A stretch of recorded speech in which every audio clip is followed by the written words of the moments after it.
Welcome to the KuppingerCole Analyst Chat. I'm your host. My name is Matthias Reinwarth. I'm an analyst and advisor at KuppingerCole Analysts. Today we have a very special episode of the KuppingerCole Analyst Chat. We are joined by somebody who has been our guest late last year in episode 435. I want to welcome Kashyap Thimmaraju, and he will introduce himself. He's not an analyst, but he has a lot of interesting things to tell. Thanks, Matthias. It's a pleasure to be here again. Thank you again for this opportunity. As you mentioned, my name is Kashyap Thimmaraju. I'm the founder of FlowGuard Institute, a research and training company dedicated to advancing human performance in cybersecurity. I'm also the postdoctoral researcher at TU Berlin. So really excited to be here, Matthias, and talk about some interesting things that we have lined up today. Right, and we want to continue a discussion that we started, as I said, last year, and there we had an episode which was already kind of alien episode for us, because this is an interesting topic, but we usually talk about analyst stuff, tech stuff, but we did not do that way back then. We talked about burnout, about work-life imbalance when it comes to those who bear responsibility in cybersecurity. So that was an interesting episode. You continued the discussion also with webinars and presentations at our conferences. Yeah. And you've made some significant progress here. But if we look back at this episode, what were the key takeaways for you from these episode where we can build upon for today? Yeah, I think in the last episode, I think what we discussed was some of the factors or the reasons why many people in cybersecurity are experiencing mental health conditions like stress, burnout, anxiety, and so on. So we talked about, how the evolution of technology, the digital transformation, how regulation and laws are actually impacting and adding to the stress. We talked also about some of the socio-technical factors like workload and time pressure and changing priorities and so on. I cited some research as well. And then I think Sarb also mentioned, who was also on the podcast last time, who talked about trust, how that's important, and what the Mental Health and Cybersecurity Foundation is also doing. And we also encourage people to sign up to the charter, join the community of practice, and sort of trying to get the word out and spread awareness on this important issue, because there's a lot of vendors out there who have a lot of solutions and so on, say that, these solutions can potentially reduce burnout and so on. But it's not just about adding technology, but it's actually about the people behind the cybersecurity solutions and the teams. And I think that's why we spoke about their conditions last time. Right. And as I'm also an advisor, and of course we are dealing a lot with technology, but making things right in leveraging technology on the one hand, while having proper processes and mechanisms in place, is also something that is very close to me. So to make sure that the soft factors of people are really also taken into account. And when it comes to health, when it comes to well-being, I think that's even more important. So it's really something that absolutely rings a bell for me, because this is really an important factor. Always, I say 30% technology and 70% doing things right, processes, policies, mechanisms and people really making sure that leadership understands what this all means to their teams, to their employees, to their colleagues. Absolutely. And I think, so when we continue that discussion, and I think you also continued your research work. It has a long title, but there's a lot of stuff packed into there. Yeah. I read it out: Human Performance in Security Operations, a survey on burnout, well-being, and flow state among practitioners, objectives and significance. That was the long title that I had. It's a really interesting study that I did read, and I really read it wise to make sure that I fully get the point. It's a survey to start with. So it's really based on information that you gathered from practitioners. Yeah. So the title is indeed long, and I think it's sort of two parts to it, right? So the first part is we're talking about human performance in cybersecurity. And then the second part is, how do we sort of measure this? And that's what the paper was about. It's about a survey that we conducted among practitioners. to measure the current state of mental health in some sense. I think the paper is, in addition to the survey, it's also about putting our vision out there and what we want to do, because what we believe is that we can transform, security operations and outcomes and the performance of the team by actually focusing on the well-being and engagement of the team. Because there's a research in software engineering. I think this is also something I mentioned in the last episode, called the developer experience, where they identified that developer productivity actually depends on the well-being of the developers and them being able to get into the so-called flow state, which is this state where we're completely immersed, we lose sense of time, it feels effortless, we're not worried about what others are thinking about us, we have this sense of control, we sort of get it's challenging, but not too challenging. And we have some feedback where we know what we're doing is actually going in the right direction or not. And this paper sort of also measures the capability of practitioners to be able to get into the flow state. So that's sort of like a brief introduction into the paper, I would say. And we were actually really also, the motivation also for this work came about because there's a lot of reports out there by the various market research companies and so on. And they've conducted surveys asking people if they experience burnout, if they're stressed out and so on. And to some degree, this is true. People answer these questions and these are valid in some sense. But our motivation was to actually collect scientific data. So we actually used questionnaires developed by psychologists and have validated that these questionnaires are actual indicators of certain conditions, such as burnout, well-being, and flow state. And I think this is also one of the major contributions of the paper, is that we collected data using these questionnaires and actually identified the conditions people are experiencing in cybersecurity. So there were we actually had 25 participants, but only 19 of them were really involved in security operations. And the reason we focused on security operations is because we noticed that this is actually a really high pressure, high demand, highly stressful environment based on the articles that we found online, and that was one of the other reasons why we decided to focus specifically on security operations compared to some other activities in security. Right. So we have this questionnaire which is scientifically accurate and it really lays a good foundation. On the other hand, you have as of now, not really limited, but a smaller number of participants. Yes. So 19 out of 25 is already a good basis, but it's not representative in any way. Nevertheless, when we will talk about the results later anyway, but if you summarize that, how do your results differ from these out there market research company produced results? Where are the deltas where you add value to?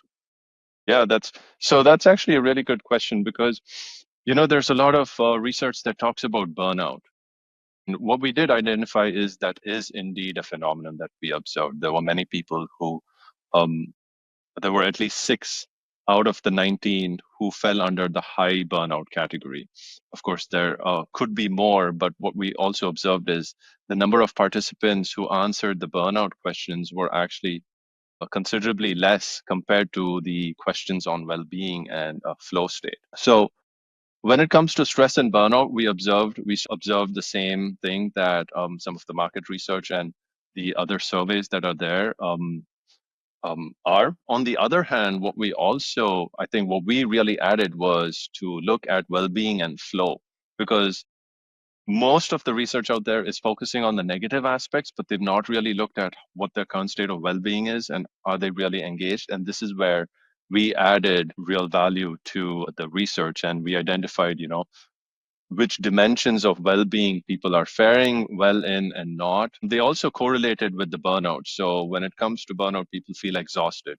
Whereas with the well-being, we noticed that, their mental and physical health are also not so good, but they actually score higher on some other aspects like financial and material stability. So people are actually quite happy with the compensation they receive. And then the flow state, I think, is something really value add over here, where we see people are really engaged and they have certain aspects that let them get into the flow state, but there are also certain aspects that might need to be improved on or worked upon or changed in some sense. I really love that term flow state, and everybody actually knows what you mean. So the moment when you really realize that you really, you said, immersed in the work, and that you don't really care about time and food and drink and anything else. And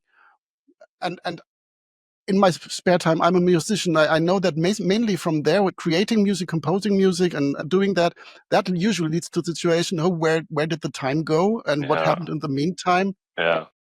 If we look at that from the perspective that you have covered, so really having this flow state during day-to-day work and really leveraging that flow state for improvement of the results and the well-being of the people, what are the obstacles, or how can you help people or give them guidance to get into that flow state, at least for a limited amount of time per day? Is there a recipe? Are there known obstacles?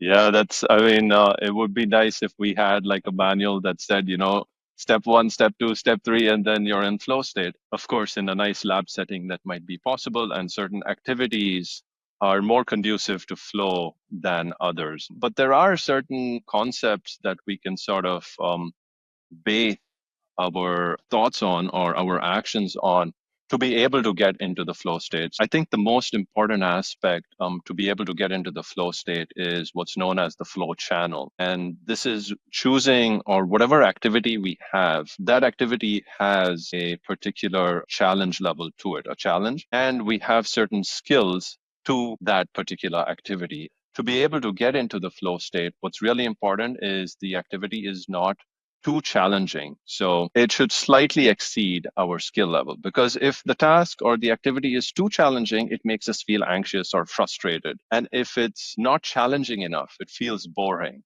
And so it's all about finding this sweet spot that's going to actually help us get into the flow channel. And once we know that, then we can sort of leverage that. If a task is, for example, really challenging, what can we do to bring the challenge level down? Or if it's kind of boring, what can we do to bump up the challenge level?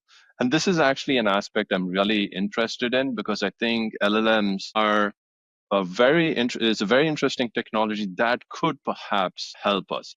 I think we're seeing a lot of this already with how people are able to code so much better. I mean, I've been using this, and coding is like so much faster. It's kind of like just debugging it, as long as we know what we want to do, right? So this makes something challenging less challenging, and the barrier to entry increases, and so people can actually start engaging. And I think that could also be done to make something boring also more interesting. So many people don't like writing or reading and summarizing stuff, right? So again, LLMs over here can make something very boring more interesting by summarizing text for them, so that they can actually then think of how this could be used, for example, in cyber threat intelligence, or actually connecting the dots between different threat reports and so on. So I think these are at least a couple of concepts that one can use to be able to get in the flow state. I think other aspects of being able to get in the flow state are looking at what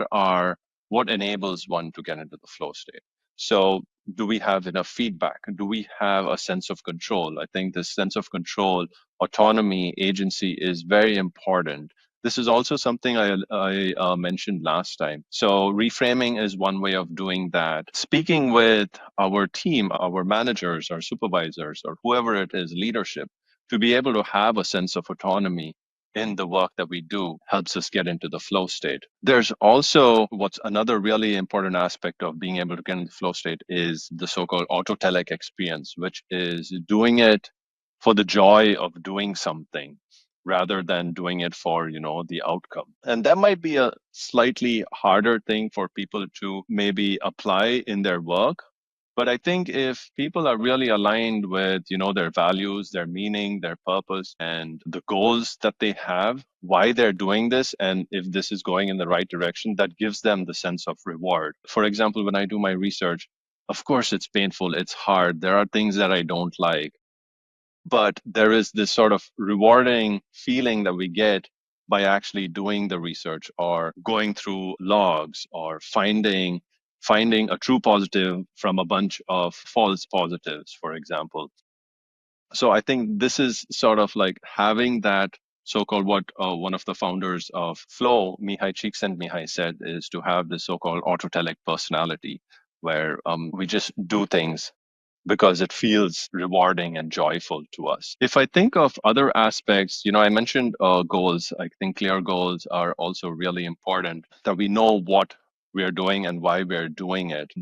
I think there's another really important aspect to it, which is concentration, to be able to completely focus on what we're doing. And what we noticed, at least in the survey that we conducted, is that the participants scored quite high when it came to the challenge to skill ratio, the feedback, and the autotelic personality. So the feeling of the activity being highly rewarding.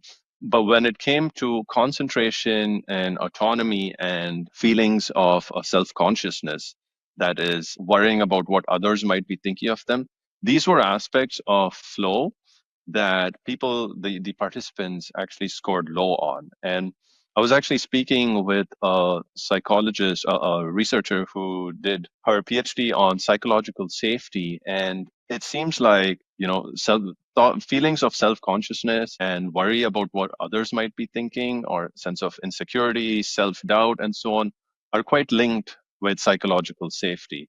And so what we mentioned in the paper is to be able to get in the flow state, especially with work activities, psychological safety is actually really important. So people should be able to feel comfortable saying things that's on their mind, being able to make mistakes and not be punished for that, and to have this so-called just culture is also, I think, really important to be able to get in the flow state. I think that's like a long answer I gave. I said many things. Hopefully that answers your question to some degree. Yeah, absolutely. And I think the more you explained that, the more it became clear to me that this is also a real important aspect for leadership, for culture within an organization.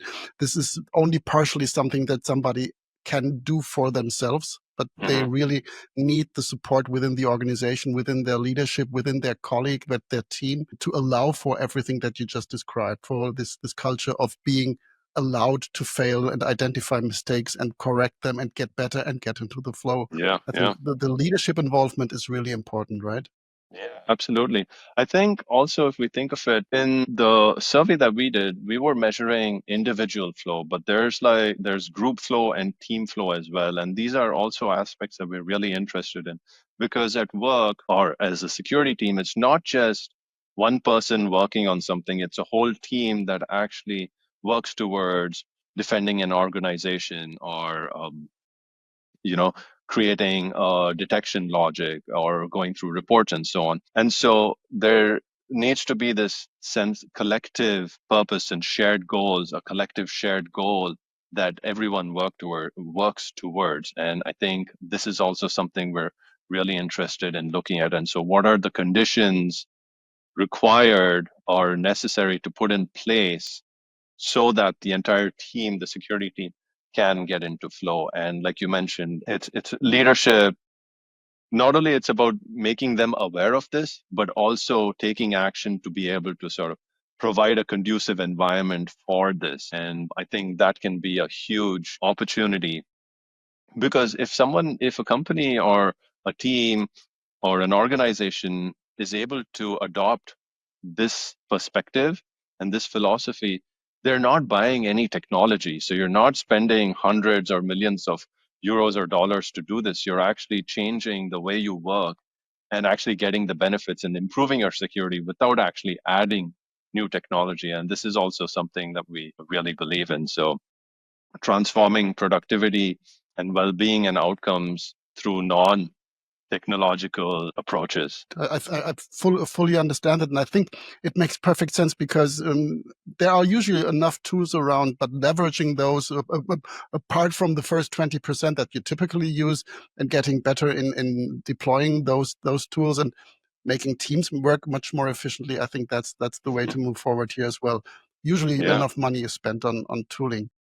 But before we go into more details of the results of the survey, question of data availability for you. So more data would be helpful, and that could be the time for you to also, maybe call for participation for the survey, right? Absolutely. Yeah. I think firstly, we were really grateful that we got 19 to 25 participants. But as you mentioned earlier, that's not statistically significant. And so if we can actually get more people to participate in this, this actually provides us with a better understanding of what the current state is in the industry among practitioners. And it will also help us and participants understand what we can do about it and start thinking of ways to improve well-being, improve flow state, but also what can we do to prevent people from entering stressful environments? What can we do to change our environments and the conditions that we work in to reduce stress? Could be like reducing workload and so on. But I think this is, I think, really critical. So if I can make a request to the listeners today, please participate in our survey. All your data is absolutely private. We don't share it with anybody. We have a data protection policy and so on. And we are dedicated to privacy and protection of your personal PII. So I think I've shared the QR code with you, Matthias, so we can put that up and a link to the survey as well. And we'd be really grateful if we could get more people to take part in our survey. Yeah, I think the QR code it's just showing right now. So please just use it and get in touch with them. I know this is a step to take, but maybe you really want to support the work of Cash to really improve the overall databases for the survey and to, in the end, consolidate, substantiate the results of the survey. So first of all, thank you to all of those who will contribute to that. It's really a stretch, I know, but it will really be helpful. Going back to the results, when it comes to what we've discussed as of now, it's really just the nice side of the results. So getting into the flow, getting to better results, better interaction, and focusing on what people can really do well and skip the boring stuff. If we look at the other side of things, the burnout part, do you learn in understanding burnout and security operations from the survey? So in the survey, we measured burnout using what's called the Copenhagen Burnout Inventory. And so this particular questionnaire measures a burnout in terms of exhaustion. And they've categorized burnout into three parts. So personal burnout, work burnout, and client-related burnout. And what we noticed is most of the participants firstly answered most of the work and personal related burnout questions.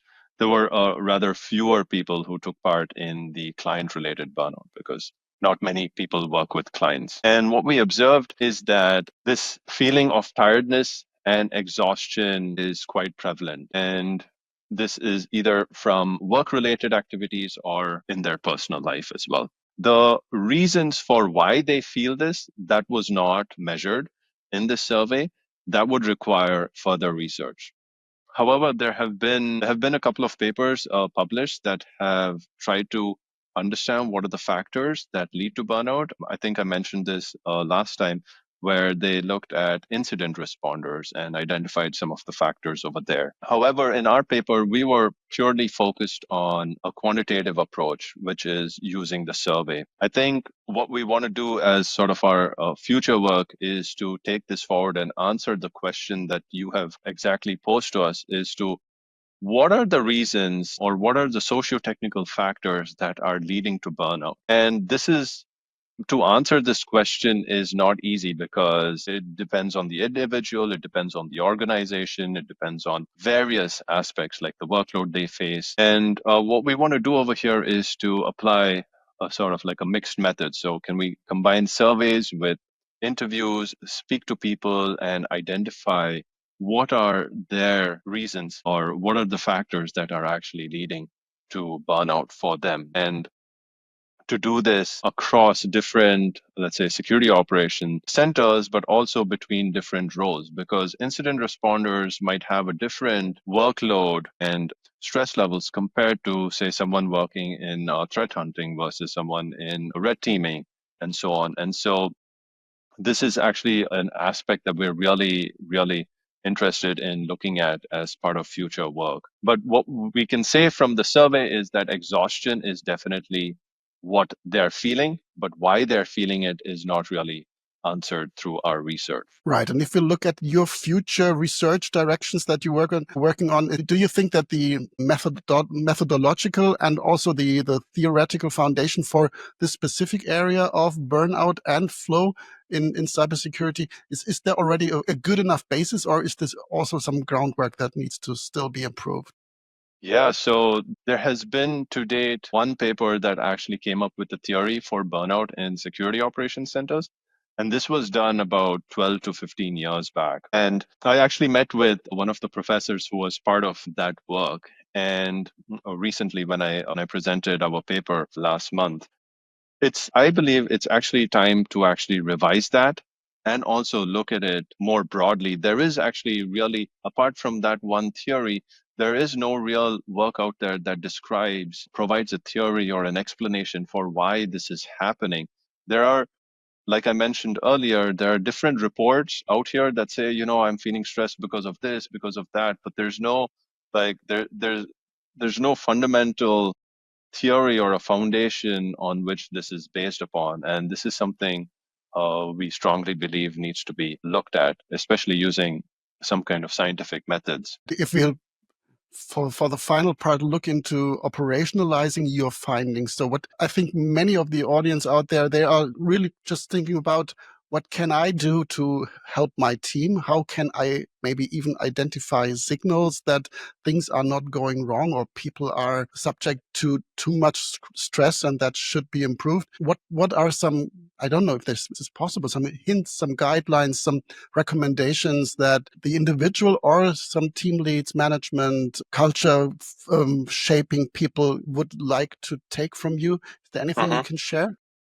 Yeah, so I want to say a few things here. I want to also just continue my answer from before and then sort of get into the interventions part, because I think it's all connected. So what I was mentioning earlier was about coming up with a theory that explains the socio-technical factors that lead to burnout in security operations. I think that's a really important foundation to start with. And then how this is actually going to bring about change is by showing what impact that has on the security outcomes. So how does people actually being stressed out and burnt out impacting, let's say, security KPIs? There is really no work out there that describes this or has shown this relationship.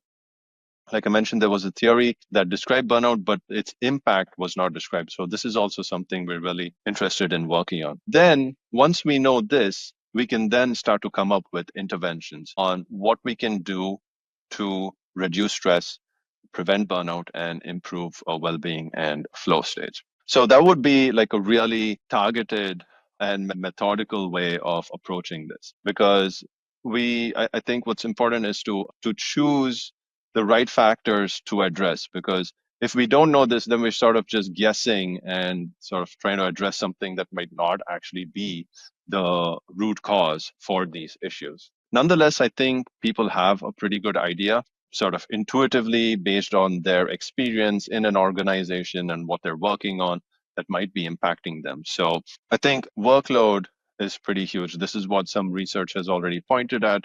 A lot of people in some of the market research that we've seen talks about. So this is definitely a way or something to focus on. How can organizations, leadership, so on, handle not only changing workload but high workload as well? This is very tricky. So we also have low human resources, so people are low, budgets are low. So what can we do? LLMs seem to be a potential over here of automation. Like one of the projects we're working on is on cyber threat intelligence, and many times it's a manual effort to go through a lot of these threat reports and then convert them into some kind of structured information. So can we use new technologies like LLMs to be able to do that for us? So it makes their life easier.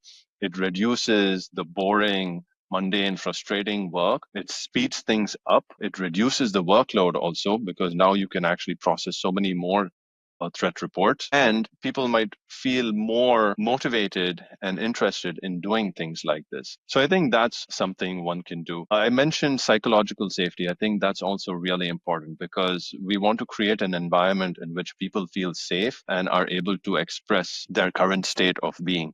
And so it might be difficult if people are not even aware of this concept or not even open to this concept.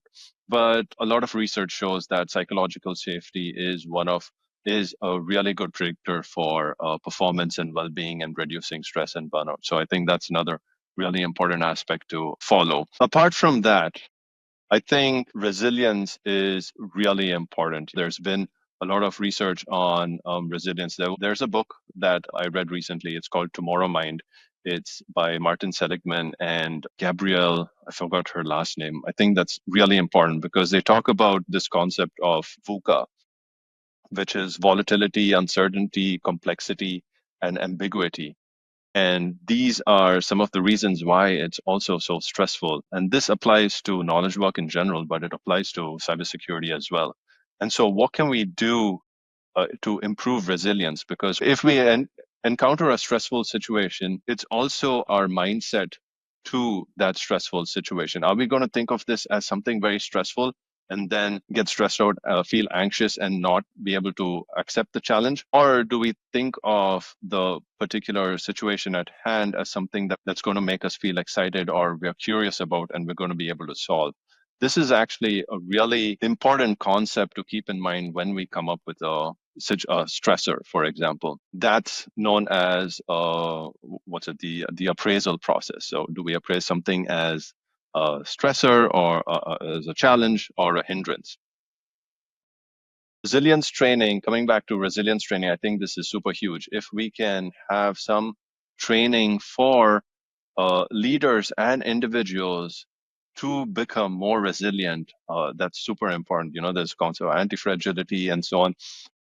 Whatever challenges that we encounter, if we can make ourselves stronger, that's actually really good. Okay, yeah. Thank you very much. And just as you explained that, I was wondering if this VUCA aspect that you mentioned, when you try to make or to formulate some goals that are easier to follow to avoid parts of that, you usually use something like KPIs, KRIs. Are they doing good or are they more dangerous from when it comes to having things immediately measurable? Does that help or is this an obstacle? Yeah, so being able to measure something gives us some insight on what's happening. Of course, what we measure is also really important. So if we are measuring the wrong thing or some wrong metric, that's going to give us false information that could maybe make us more stressful. I think I want to cast light on the work that we've done again, because I think the surveys are a way to measure what the current state of mental health is. And so if we can plug these metrics into a dashboard that also has the KPIs of the security team, for example, we can then start to correlate what the metrics are. And this gives us a sense of what the current state is and where we want to go and how these two play out with each other.